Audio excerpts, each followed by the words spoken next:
Good afternoon or good morning, and welcome to SnapTech IT's monthly webinar for June 2025. My name is Ted Hulsey, and I'm Chief Revenue Officer with SnapTech IT and your host for today's event. Thanks for joining in for the live session. This webinar will be recorded and circulated to all registrants. You can always visit us on our YouTube channel for all of our content on demand. Today, we are hosting a client panel with a focus on how internal IT teams can benefit from a co-managed IT relationship. Let me go ahead and introduce our panelists. So first up is Nate Ankrom. Nate is recognized as a lifetime achiever in the manufacturing industry, currently serving as president of Genuine Machine Products, a company specializing in complex machining for defense, aerospace, and commercial sectors. He has over 30 years of experience in the manufacturing sector and holds a Bachelor of Sciences in Business from Arizona State.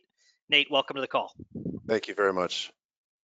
Okay, and then shifting over to Nick Hulsey, no relation. Nick is Director of IT at Mission to the World, a global Christian mission organization affiliated with the Presbyterian Church in America. He leads a team of 3 IT staff and plays a central role in overseeing the organization's technology, strategy, and operations. Nick, welcome to the webinar. Thank you. All right. And then Zabell is an IT manager with ERG Aerospace, a company specializing in advanced materials and aerospace solutions. He has over 15 years of experience in IT with a background that spans various aspects of IT management, cybersecurity, and support. Aaron, welcome to our event today. Thanks for having me. Okay. Well, guys, great. All 3 of these gentlemen are clients of SnapTech IT. We're going to be talking about a topic that's kind of, near and dear to our hearts. A big part of our business is co-managed IT. Lots of organizations kind of struggle with the decision on whether to outsource or not when they have an internal team. And hopefully these guys today are going to give you a little bit of insights on what's working for their organization, how to strike that balance between internal resources and external resources. So we're going to get into the conversation here. I'm going to try to get out of the way as much as possible and just let these guys do the talking. One thing we do like to do, though, on our webinars and in our in-person events is for the folks who might not know us, just spend 2 or 3 minutes giving you a thumbnail sketch of who SnapTech IT is. We are a cybersecurity first managed IT provider with operations in Atlanta, Georgia, Phoenix, Arizona, and the San Francisco Bay Area. Our point of view is that technology should solve problems, not create them. But when we come across new clients, we often find organizations that are kind of overwhelmed by the technology experience today. Employees might be frustrated. The organization might be suffering downtime. People often are losing a lot of sleep over the state of cybersecurity. It seems like the bar is just continually being raised in terms of what organizations need to keep up with. And that's really hard to do for a lot of organizations. And so when companies come to us, we try to put in place our proven process. And what you as a client would get from that is you're going to get a technology plan. You're going to get an IT budget and roadmap, and you're going to get an organization that has your back. And we're going to be able to come in and help you upgrade your operations, upgrade your IT, secure your environment so that your people can work anywhere securely. And then when things break, and stuff always breaks in the technology world, when stuff breaks, you need someone to call. And that's one of our main jobs day to day, is providing ongoing support in real time to our clients. And then ultimately, what we want to do for the leadership of companies is give you that peace of mind that you have a cybersecurity partner who's watching over your environment in every single way, and allows you to focus on your core business. So that's what we do, and we do it in kind of 2 different ways. Hopefully everybody who's listening in on today's session is companies that have an internal IT team or an internal IT director or manager. We call that co-managed IT, and that's kind of the approach on the right. And then, but for smaller companies where you don't have any internal IT, we do what we call fully managed IT. So we serve clients in both different ways, and that's all I wanted to say about SnapTech. And then we're going to kind of switch over into full panel mode here, and just have a dialogue. Really want to encourage our audience to ask questions. My colleague Nathan is monitoring the Q&A log just in case I miss something as we go. But I'm also looking at Q&A log, and this is your opportunity to ask these guys questions, because you're presumably in the same position, and nobody can speak to the experiences of being in a leadership position or an IT position at a company and having to deal with some of these trade-offs. Nobody can do it better than these three guys. So that's what we're going to do today in the next couple minutes. I think I just want to start out and I would like you guys each to kind of just give your point of view on how you would define co-managed. If you were at an event and you had somebody say, "Oh, we do everything internally," what do you even mean by co-managed IT? Who wants to take a stab at that? Sure, I'll start if that's all right. Okay, great. My name is Nate Ankrom. As I was introduced earlier, I run a company out in Gilbert, Arizona called Genuine Machine Products. I got over here in November of 2019, and within the aerospace industry, there's been a lot of regulatory flow down for NIST and becoming CMMC compliant. These regulations started to funnel down through the DoD to the DIB around 2012. So there's a lot of time, ample time for us to get kind of ingrained into it. When I came over here, we had an IT manager that we had to part ways with, and when we looked to SnapTech, we brought Carl and his team in. They quickly assessed us. I was open to the concept of having a hybrid model, and so the hybrid model is essentially us hiring and sourcing an IT manager that can act as kind of boots on the ground, essentially field the help desk tickets and act as a liaison between us and the SnapTech team. The reason I went this route is due to the fact that I have a little bit of experience. There is some gray down here and some up here. We had a company that I had ran in a prior life that essentially took it on themselves. It was very painful, arduous, but to me, it was just a simple math problem. When I looked at the numbers, the amount of staff that you have to take and bring in-house is significant, to the tune of about 6 figures a month. That's going to go on to your bottom line, and it's going to erode your top line. So therefore, we said this is the most lucrative approach for us, and there's no way that we're going to be able to manage all these things as quickly and as efficiently as their team does. So we've been engaged with SnapTech since December of 2019, and they've been our preferred third-party service provider since, and we're very pleased with it because the way that it's working for our organization is our IT manager is exactly an extension of SnapTech and exactly an extension of us in these conversations. And so what that does is brings a little bit more common ground, and we have to huddle sometimes and understand what the problem statement is, because over the past 5 years, for those that are on this panel, we all understand the pain when these flow downs come in, because they say, we're going to do it this time. Nah, kidding, we're going to do it this time. No, we're changing this. No, we want these rules, not these rules. So there's a lot that goes into this, and trying to handle all that on your own is very, very time consuming. So that's pretty much my 2 cents on that first topic, Ted. Okay, well, great, Nate.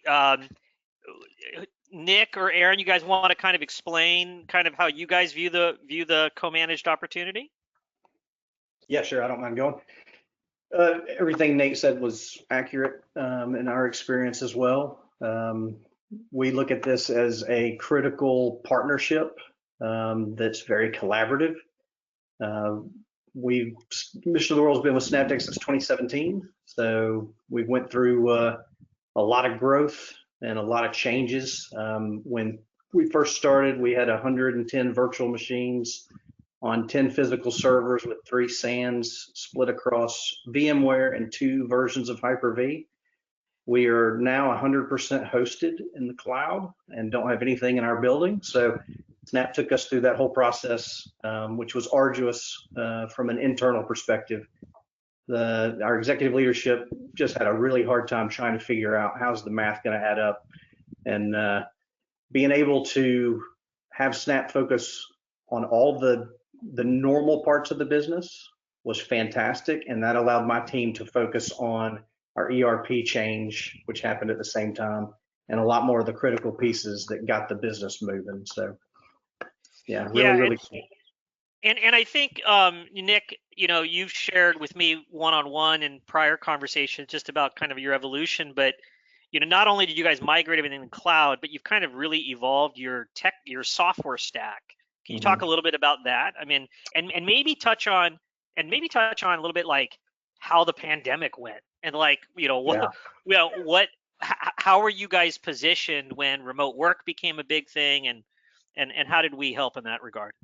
Yeah, from a company perspective, we were not prepared at all. Everything was on-prem. We had nothing that was cloud-based, except for Office 365 was in the cloud. So we didn't have Exchange, but we had just switched to a new Microsoft file server. We had our internal phone system that could not handle remote calls because it was so old. So SnapTech helped us go from internal file server to Box, which was all hosted in the cloud. We changed phone systems over the weekend, and we ended up using Zoom phone systems because we already had a high video conference. And all of our users had desktops at their desks. And so the full change remote, nobody was equipped to handle that, one from an infrastructure side on our side, but two at their houses. So and maybe I'll get in trouble with this, but Snap actually came alongside us and we purchased Eero units for probably 30 to 40 different employees. And Snap helped us remotely set all those up at people's houses just to get through that pandemic. I wouldn't recommend that as a goal-based thing because it's just so complicated because everybody's house is different, internet's different, everything's, but Snap jumped up and jumped in with us into the trenches on probably every application we had to get us moved from where we were before COVID to where we are now, which is, it was not in the plans to do that from an executive leadership side. And Snap helped us on the budgetary side, the financial side, to kind of convince our executive leadership, hey, this is the only way we're gonna keep moving. Okay, well, super. And then Aaron, want to get you into the conversation here. So how do you guys view the co-managed approach? Yeah, for us, the co-managed approach is, I think, by extension, it's a partnership between my company and SnapTech for making sure that all of our stuff is working and it stays online. And when something breaks, guess who shows up and steps up to the plate and gets it fixed for us? SnapTech does. And I can tell you that they've been instrumental in getting taking care of my end users. And anytime that I've had a project that looked like it was going to be a rather large scope, they handle it. And I provide the direction and they execute. Yeah, so just to kind of touch on that a little bit, I mean, just for our audience benefit, like all of these clients who are joined with us today, like all of our clients have like some sort of recurring ongoing business relationship, a service relationship. Mm-hmm. And I think one thing to just note is that I think almost every co-managed relationship is going to be custom by design. Right. So the unique scope of what you want to do is going to be custom by design. But I think Aaron brings up a really good point that one of the big parts of the model is that, and everybody knows this, right, that the projects are a huge part of your life day to day, right? Like as you go through a year, there's going to be just a steady stream of projects that need to be tackled, either because of cybersecurity issues, major curveballs that happen in the world, like a pandemic, or just, infrastructure that needs to be upgraded or other compliance issues that come down the pike. So projects are a big part of it. But I guess what I would love to kind of just hear from you guys in general is kind of how do you guys view, like what do you guys kind of view as the biggest kind of technology challenge for your industries today or your organization? I would just love to kind of hear like what the biggest challenge is, and then, is there a way that co-manage is helping you navigate that? If I could be so bold, I would say the biggest thing from my perspective, and maybe Aaron can also share since we're both in the similar field in aerospace, we all want to use LLMs and we want to have bots talking to bots, but the reality is that at this juncture things are changing so rapidly in that space. Competitors are coming out of the woodwork like they did earlier this year and tanked NVIDIA's stock for a little bit. However, we see the benefit. We see the absolute benefit of having the bots being able to write code, whether it be for inspecting a part or manufacturing a part. We also see it where it can add predictability layers, where we can have a bot talk to another bot, where it could be monitoring our tooling, our supply chain, and then just suggesting orders. Hey, this tool's about to wear out, et cetera. So it's more of a proactive approach. The unfortunate thing at this juncture is that right now the DoD hasn't really flown anything down, although we've learned through white papers. I don't know, hopefully Aaron and Nick can help with what they've learned on AI too, but it's interesting that Booz Allen came out in 2019 pre-pandemic, and they started to kind of deploy these self-learning technology models with our ARM branches that are currently being used right now. We don't know where, we don't know how, but they're obviously in test. So I think we're all anxious to learn how we can all save not just time, but cost, and become more competitive and accurate. So AI for you guys is like the massive opportunity to become more productive and efficient, but yes, maybe for the audience's benefit, not everybody's operating in the aerospace sector or supplying the defense industrial base, but the big issue, I guess, is cybersecurity, right? So yes, maybe Nate, talk about what is CMMC, and why is cybersecurity such a big deal for any manufacturer or vendor in the defense industrial base? So CMMC is just the cyber maturity model that we're being flown down from the Department of Defense out of our nation's capital, or over in Virginia rather, and they pushed this down to the DIB. The DIB stands for Defense Industry Base. So those that are supporting government contracts, whether directly or through a sub-tier. So we have to flow all these down. We have to make sure that we're essentially protecting our clients' information like we're protecting our own wallet books. And so we want to make sure that all of their CUI, confidential unclassified information, is being stored. And when it's being stored and the data is stored at rest, it has to be encrypted. It has to move through channels encrypted, it has to be received encrypted. So there's a lot to this. And without the, I'd say, the knowledge base that SnapTech brings to the table, there's a significant learning curve that everyone's going to go through. More importantly, and I'll bring it home, we can't win contracts because it's now inside the contractual flow down language within all the OEMs and the tiers within that space.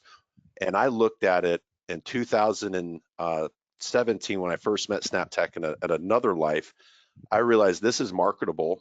Not only is it marketable, it's what I would want to do for my own family. It's what I would want to do for my customer then. And it's what I want to do for my personnel. I want to protect and insulate and create a barrier of protection between any of these relationships, because you don't want to deal with well, we read about these breaches, and we read about those incident responses. They're very painful, and just don't mess with it. I don't want to mess with it. I just want to come in and work like the rest of us and make the customer happy, and continue to do so. Yeah, I mean, I think another way to kind of look at the CMMC market for the audience is, the Lockheeds, the Boeings of the world have historically had, like a really high standard supplying the Pentagon as direct prime contractors. Yes. And I think what the Pentagon and the DoD decided, 8-9 years ago is that, like, hey, our country and our whole supply chain needs the same levels of rigor in cybersecurity in any size company that's supplying the Pentagon, right? Yeah, and, yeah. I want to add something to you, Ted. I should have told you this about a year ago. I met an Army officer. He actually authorized the CMMC model for the Pentagon. And what he learned in the battlefield is how sneaky the rest of the enemies are. They're very good. And he says, we've got to lock this down. They're getting communications, they're getting kind of drawings. How are they getting these things? So it's very serious for our own sense of security that we take for granted in our great nation. Yeah, right. So the adversaries are out there, and they're going to target any size organization that is touching, our defense equipment, right? And so all this controlled and classified information, it needs to be protected, and it makes things exceedingly complicated to operate in this environment. But Aaron, kind of what's your organization's take on kind of CMMC and how you know, a co-managed relationship is specifically helping with kind of the cybersecurity compliance issues? Well, it's going to boil down to dollars and cents. You know, like, can my company build its own SOC and run its own SOC that's going 24/7? No, it can't.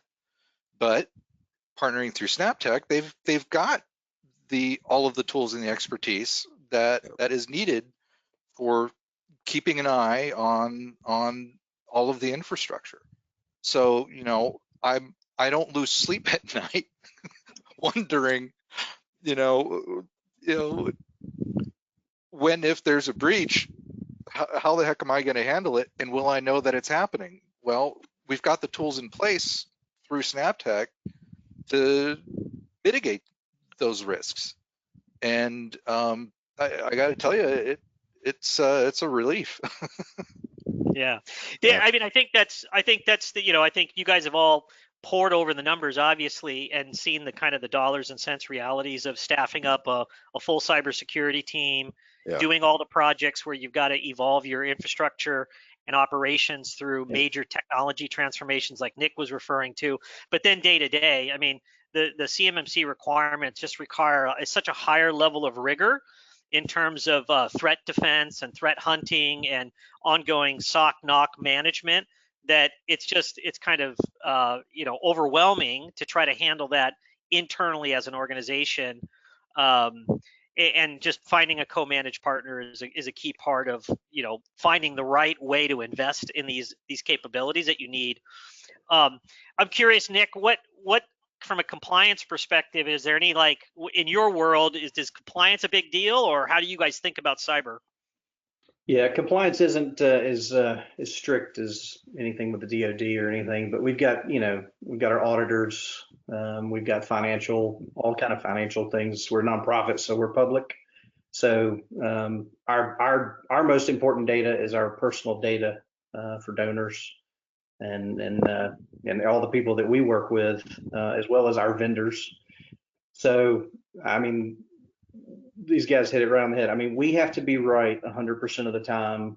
The criminals only need to be lucky once, right? So those kind of odds are pretty terrifying when you sit where we're sitting and going, okay, I'm responsible for this. What do I do?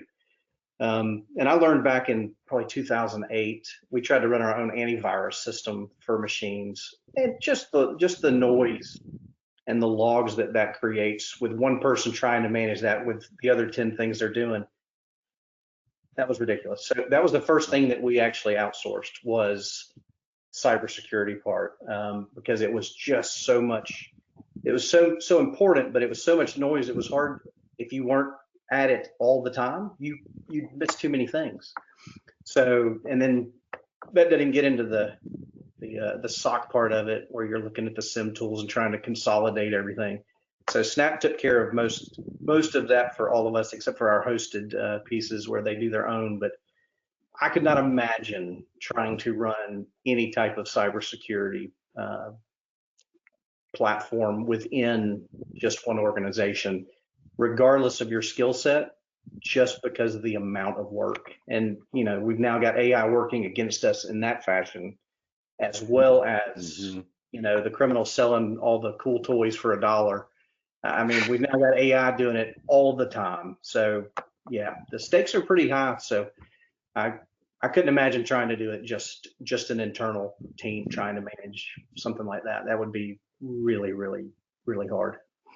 Yeah, I mean, I think one of the things that many organizations confront when they try to do it internally is, well, number one, it's complex. The amount of certifications and knowledge you need to administer these tools is pretty high, and then these, you know, anyone who has that level of expertise is quite expensive, right? And so you have to hire them, keep them, maintain a team that has that capability, and that's where kind of the economics kind of don't work to do it internally. You know, we're in a good position where we've got a gentleman, Chuck Wiley, who heads up our security team, and he's one of the longest tenured employees at the company, number one, but he's a cybersecurity wizard, really. I mean, he is, Yes, and he has a whole team. He has a whole he team is. that really keeps us on our toes, 20, and our clients 24/7, 365, and gives us a lot of really great capabilities. But those capabilities are able to be shared across our client base, right? Which is what the whole thing that makes it work, really. Talk to us a little bit about like what how do you like what are some of the like best practices on collaborating? Like let's just take a step back and go, if you were going to talk to a colleague, an IT colleague who was considering doing co-manage, what are some best practices around managing the vendor or collaborating with the vendor? Are there any kind of thoughts you guys have to share there?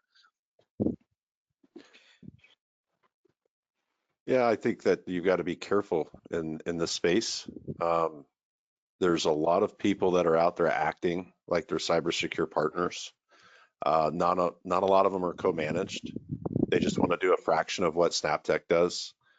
When I sit and speak to guys in my industry, we're very frugal, and I let them know you don't want to be frugal on this one, or you could essentially get a ransomware worth $10 million or 5 million or something like that, and you don't want to be frugal here. Is what I express to the people that are considering a partner. I express the benefits to them. I express how we did it, and I said it's really up to you and what makes sense for your business. I said, but I can't say enough about SnapTech, and I encourage that you engage with them.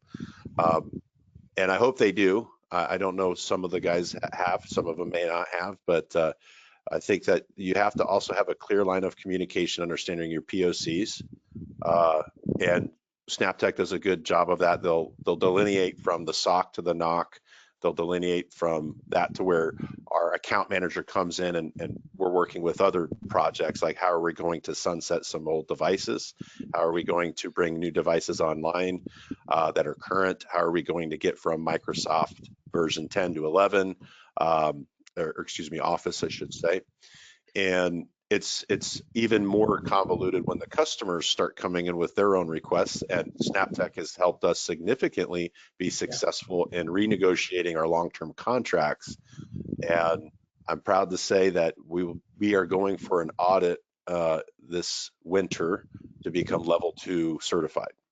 And it's because of the 6-year relationship that we've had with SnapTech, because when Carl came out with his team in 19, we were a negative ready number, and we are now a positive, very high scoring. Some of our recent OEMs that we've onboarded did a double take on the number, and they said, you're higher than anyone else that we've ever audited or ever asked for information. So that's a tip of the cap to Carl and to the entire team at SnapTech. Yeah, and so it's an interesting, I just want to kind of unpack that a little bit, like the CMMC, like, or I guess it's called I'm blanking, the SPURS score. Yeah, you can have a negative. That's it, SPUR. You can have a negative SPURS score when you use the Department of Defense methodology for measuring your cyber maturity, and you guys went from a negative to a obviously high and really awesome number now. And talk to us a little bit, Nate, about how it's helped you guys grow as a company, because I think there's an interesting story there. Yeah, I'm overly confident a little bit when we sit in front of clients, because I know that SnapTech's got our back, and I know where we really are because I knew where we came from. We had to update a lot of infrastructure in here. There's been a multi-million-dollar investment in this company through the SnapTech engagement to get the servers up to speed, to get the systems being monitored, data at rest, et cetera, coming in, how we back up on the cloud or an enclave if need be, until the FedRAMP GovCloud solution comes online. And what we've learned is that they take that back. Some of the clients we talk to, they're not experts in cybersecurity, but of course they're controllers and they're auditors, and the folks that are doing the contracts they're a little bit more well versed. And when we sit down and speak with them, it's interesting because we've attracted several clients because of that. We're more mature than some of the other clients they've told us in those meetings. That's also what got us in, and got us in proved quicker. but I will caution that certain customers do like to see things done a certain way. And so, for example, one of our clients likes to see they want to make sure that data is being distributed, stored, et cetera, one way. The other one really doesn't care so much.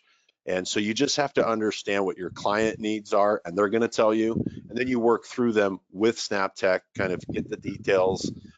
We unpack it with SnapTech, and then we lay out a project plan. A project plan could be a quarter, it could be a whole year, it just depends on how big. So I would say that it's very marketable.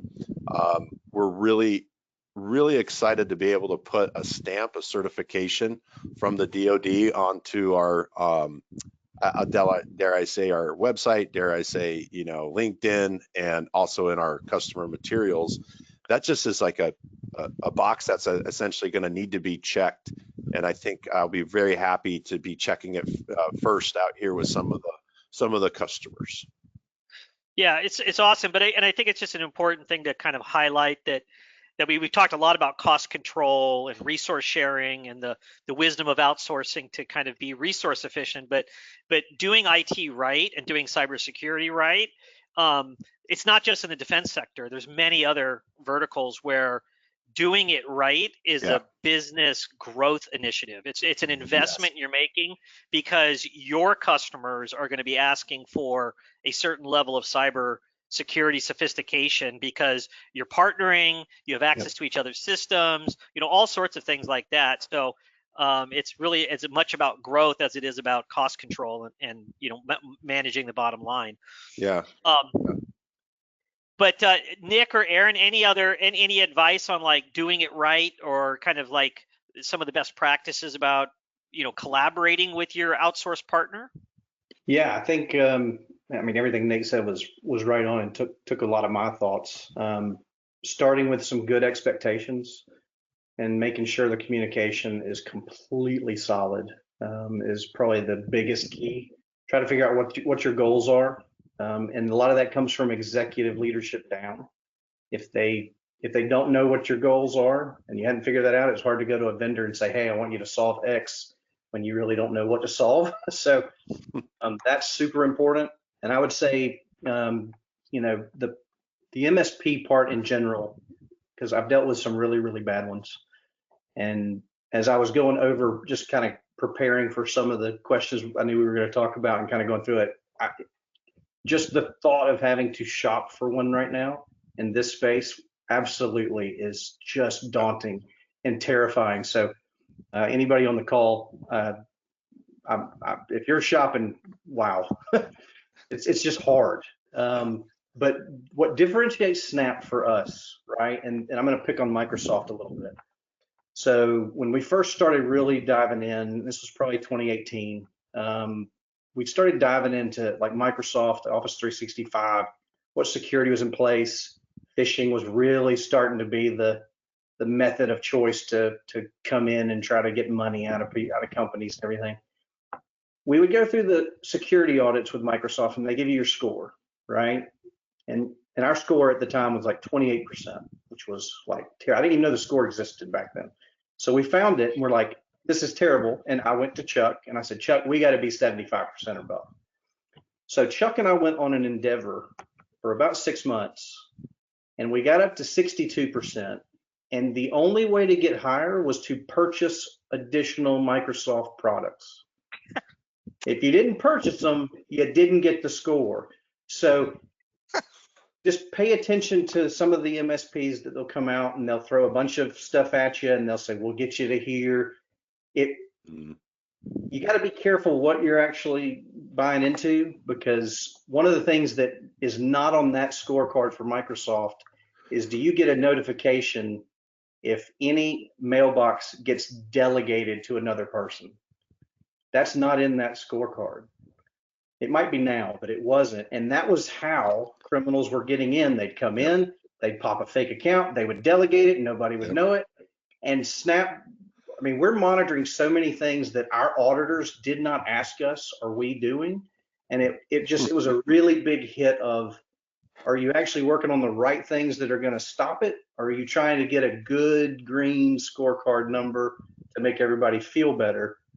and Snap got us feeling better, but doing it, it was really the hard work way. So yeah, I can't say enough about it. Yeah, there's cutting corners is not really in our playbook, and but it is super complex, and you just have to kind of understand all these different dimensions and then really work together collaboratively with your clients to always continually raise the bar. I do want to invite the audience. What burning questions do you guys have for these three gentlemen? Aaron, any tips for kind of best practices in managing an outsourced partner, or making sure you're collaborating effectively? Yeah, well, I mean, ultimately, it's going to boil down to your communication skills, and if those break down, then it's not going to go anywhere. But at least for me, what I really appreciate with SnapTech is that I'm the driver, and I can see the things that we I can set the goals for the different things that we want to accomplish, and then I've got this massive talented team that I can go to and say, hey, there's this widget that we need to work on, and they can step in and tackle that. I think one of the problems that I've seen in IT is a lot of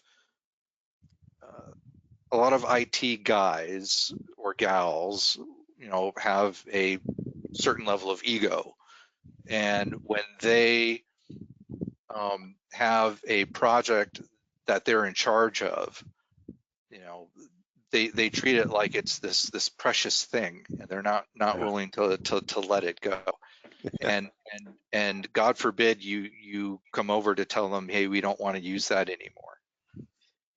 And one of the euphemisms that I've learned over the years is that these types of IT projects and software bits, we need to treat them like cattle, not pets.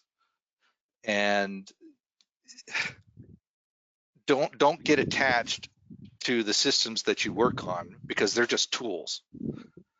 And as long as I can communicate to the folks that I work with and communicate to SnapTech, hey, this particular thing isn't working, let's go in a slightly different direction here, and and they can pivot almost on a dime, because I don't have internal IT staff to get in the way. Right. So there's a certain amount of efficiency when your vendor works for you. Yeah. Maybe a little bit of a cut down on internal politics, and certainly vendors we're you can ride herd on us, Right. because we're the vendor, right? Yeah. So, but I do want to double click maybe on communication. I probably should know this in doing homework and prep. But are any of you guys using Streamline IT? Are we using Streamline IT? And okay, great. So Nick, why don't you talk a little bit about communications and ticketing, and how it's technically possible to be on the same page with an outsourced vendor by using a tool like ConnectWise Streamline IT? Yeah, it's when we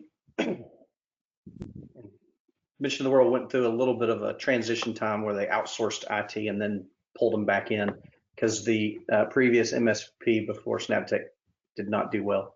So SnapTech and myself had a lot to clean up on that 2017 and moving forward. But so basically what we do is we have one number, we have one email address, and that gets to all the Snap offices, and that's the number that everybody calls. They put in a ticket or they ask for help.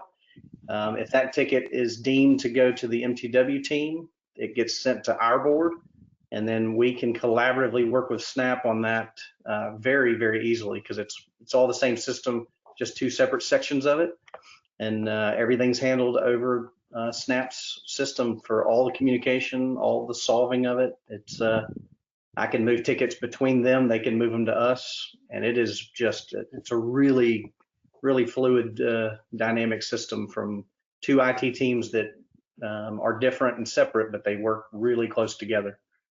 So yeah, so it's one one ticketing system shared by two organizations, and as Nick mentioned, there's different boards, and based upon those really smart decisions around kind of figuring out what everybody's swim lanes are. I mean, what matters are going to be handled by the Mission of the World team internally.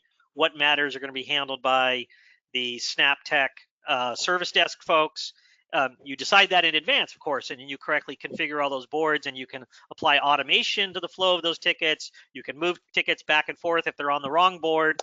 But it's one of the key pieces of technology out there that allows co-manage to really go smoothly. So great explanation, Nick. So talk to us about how you guys are, maybe kind of a couple final questions, maybe just in terms of how are you guys measured, or how do you guys measure IT success in your organization, or how is your leadership either measuring how you're successful, or maybe Nate, how are you guys thinking about the overall success of the IT and cybersecurity component of your business, and then how do you feel like co-manage is helping you in that regard? So I would say that weekly we have a framework that we follow, and in that framework we're having our level 10 meetings or our staff meetings. Essentially, one of the metrics that we go over at my level is help desk tickets. We typically don't see more than one, and that's what the goal is. We don't want to have more than one open ticket, because if I take us back to 2020, 2021, we were probably doing 35 to 50 tickets a day. A lot of it was due to the transition, bringing in new systems, et cetera. Very stressful, but buckling down with SnapTech in the co-managed environment, because we have the same system that Nick has. We have a shared help desk. So we can deploy a help desk message directly to our local IT manager. When we know that he is away from the office, we obviously ping the help desk ticket for SnapTech. And that way we're constantly staying on top of them. We're adding a layer to our daily accountable tier structure, because we do tier 1, 2, 3, and 4 here. At the tier 4 level, at my level, we're going to have to flow down to the other tiers, incident response and security. So when we talk about safety, which is our first objective of the day, we're going to add another hidden S. We're just going to add security. Any piece of equipment acting difficult or run down, slow. Did any visitors try to tailgate? Did anyone not get a badge? Did a former employee try to come in from the back door because their buddy still works here? You can't do those things. So we're getting ready to mature it a little bit more, but we monitor weekly, and essentially we grade it based off help desk. And projects are separate. We run those through a whole project channel, and the engagement's usually a cadence of it could be 2 calls a week. We've had those engagements with SnapTech to where it gets trimmed off to now we're only talking 1 time a week. And then as the project gets closer to closure, we're starting to just check in now about once a month. And then there's typically a follow-up. And what I really enjoy, and I'm just going to plug this, is we sit down with SnapTech, whether it be remote or on site, to have our quarterly business review meetings. And we expose all the dirty laundry that we have to work on.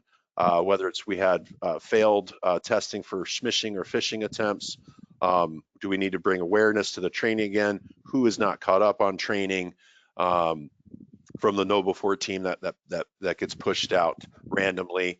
And it's a part of all of our new hire onboarding. So they all come in going, oh, there's a lot of stuff I have to like. Yeah, we don't want you clicking a link. We don't want you clicking some type of bait. And they are getting very good nowadays. Very good. So just be vigilant. That's all. Yeah. Okay, super. And then, Nick or Aaron, any comments on measuring success or what your management teams might look at? We do this very similar. We've got a weekly meeting. We go over all the help desk tickets. We go over project tickets. I think a lot from an executive perspective, they don't ask really any questions, which is great because that means everything's going really smooth.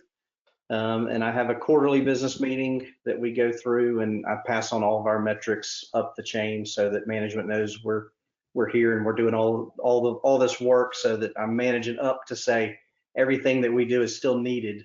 Don't think you're saving money to get rid of us. So It's always job number one, ultimately, right? Well, when it's going too smooth and it's quiet, you know, Yeah. those conversations can happen, unfortunately, because you're doing too well. And, you know, we're our technical stack's doing pretty good. So we're doing pretty good. So I also have to manage up with those. Yeah, So, I mean, it's one of the crazy things about IT is IT done well is often very quiet, right? And I think, I mean, Nate, the experience you were sharing where like the before picture was like a tidal wave of tickets, and now Yeah. you guys are in a spot. So if you where we've got the tickets under control and they're in a normal cadence, right? But that's a huge part of this business is correctly configuring and deploying all this tech in the right way so that it gets out of the way of doing the business. But then, as you noted, Nick, you've really got to manage up. Or I mean, we have the same challenge, right? Working with our clients is we have to try to kind of articulate, well, hey, here's all the stuff that the SOC NOC team did in the background that you guys never saw. That's of extreme value, right? So we have the same challenge day to day. And a big part of the quarterly business review process is to get together on a regular cadence where you can review that data together and understand, you know, how we're taming the beast of technology, which is what we're doing a lot of the time, and making sure we're on the same page about some of that value that's being created. Aaron, any thoughts on kind of like measuring success? Nate and Nick kind of said everything that I was going to say anyway, so I'm just going to go with ditto. Okay. Thanks, all right. guys. Sorry. Okay. Well, we're going to go to like maybe one last question, and then we'll be kind of wrapping. But you know, there are going to be people who are listening live right now or listening to this on demand who are shopping for an MSP. What advice would you give? Like, what are one or two really important pieces of advice? In what what attributes would you look for in a partner? I don't mind starting. Yeah, go ahead. I think for us, what we do is so out of the box. When they were shopping for MSPs, I think one of the hard parts was the MSP that came in. The quotes and the service agreements and everything they were in line. So if you got out of that line, they wanted to pull you back in line. So it was very, very rigid. And Mission of the World is the farthest thing from rigid because everything is so fluid and it's moving in so many different directions. And these guys have already mentioned it. Snap moves on a dime with us in a very fluid way. So the rigid companies that came in, they're not bad companies. They just would not work for us. So that'd be probably one of the key things I would look out for is just trying to make sure that the culture and you've got your expectations set before you start shopping so you really can do a good measure of what you're getting, because the wrong MSP can be detrimental. It can be a really, really hard process to go through if you get it wrong. So. Okay. Aaron, some thoughts on shopping or criteria? I think one of the things that is important to check on is, you know, references and reviews for your MSP. You know, the court of public opinion can be rather critical, and it's a good idea to get brushed up on, well, how do other people feel about company X, right? And I think that what also helps is things like what we're doing right now, where you have actual customers of the MSP that are speaking to their own experience with that organization. And I think in this particular instance, I think SnapTech's doing all right. So I have very few, if any, notes, if you will.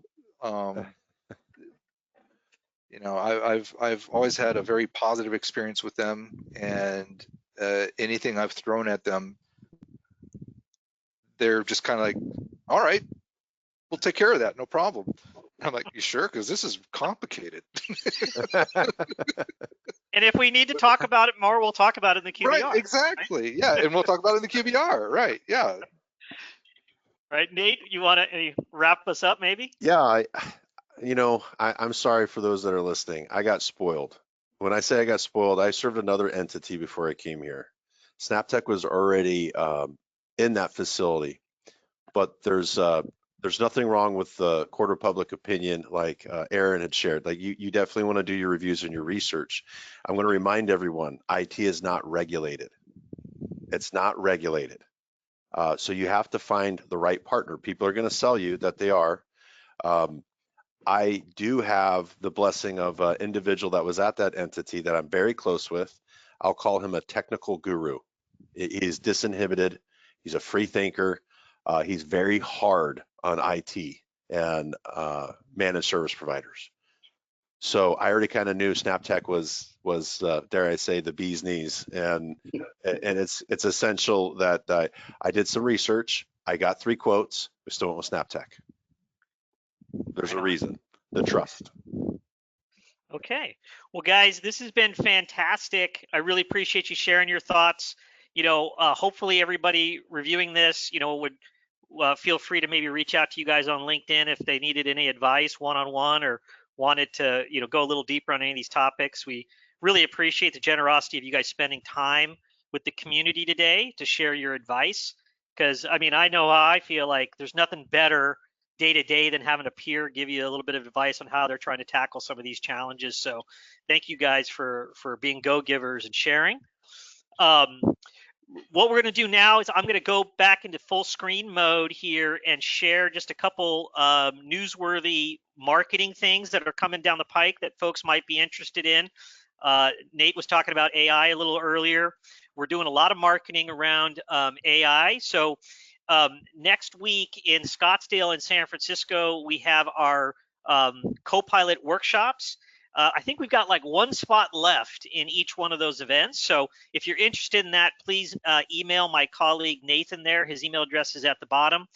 And then in August, we're going to be back. We're taking a little pause in July because it's peak summer season, but we'll be back in August with lunch and learns in 3 different cities talking about AI and Copilot.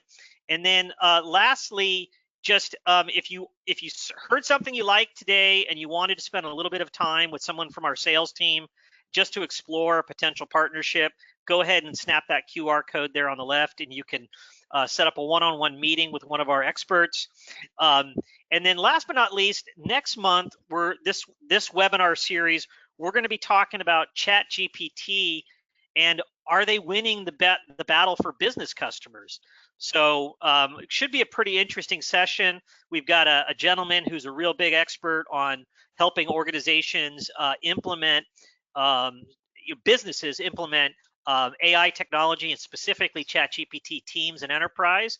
And so Mark Perez will be joining us next month, and we'll be doing the webinar slightly later in the month on July 31st. So go ahead and snap that QR code if you're interested in that in next month's event. And with that, I think it kind of brings us to our conclusion for today's event. Thank you guys so much for joining us for this month's session. And we really appreciate you guys as clients, but also as human beings to get out there and share today. Pleasure. Thank you so much for having me. Okay. Yeah, thank you. Thanks a lot. Thanks a lot, everybody. Have a great one, and we'll see you on a future event or webinar. Take care. Bye now.